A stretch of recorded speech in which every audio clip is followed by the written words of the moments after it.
এইবারের যে travel tourism fair আজ থেকে শুরু হলো, এবারের আকর্ষণটা কি? এবার দেখুন, এটা একটা ঝালমুড়ির মতো। সারা দেশ থেকে পার্টিসিপেন্ট এসছে, প্রতিবেশী দেশ থেকে, থাইল্যান্ড থেকে, নেপাল থেকে। টোটাল কটা দেশ? দেশ বলতে আমার থাইল্যান্ড আর নেপাল, কিন্তু আর বাকি রাজ্য? মোর দেন 15। হ্যাঁ, আচ্ছা। সবই আছে। আর এটা কততম এবারে? এটা তো বছর গুনলে এটা 35 বছর আগে, 35তম বলতে পারেন। কিন্তু আমরা সারা ভারতবর্ষে করি, তাহলে তো ওই 200-র উপরে চলে যাবে। মানে তাই এটা আমরা গুনতেই বন্ধ করে দিয়েছি।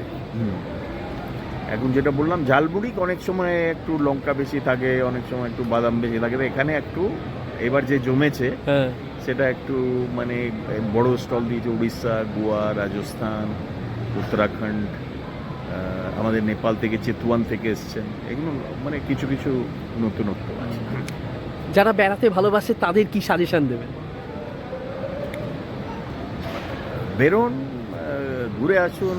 মানে এখন তো সারা বিশ্বে কিছু না কিছু এদিক ওদিক একটা ওয়ার লাইক সিচুয়েশন, কিংবা তেলের দাম বেড়ে যাওয়াতে ফ্লাইটের একটু খরচা বেড়ে গেছে। তা ডোমেস্টিক ট্যুরিজম, যেরকম কোভিডের পর ডোমেস্টিক করলে একটু সুবিধে ছিল, বাইরে গেলে একটু ততটা সুবিধে নেই। তা এবার আরেকবার মানে এই বছর ডোমেস্টিক ঘুরলে আপনার হয়তো সুবিধে হবে।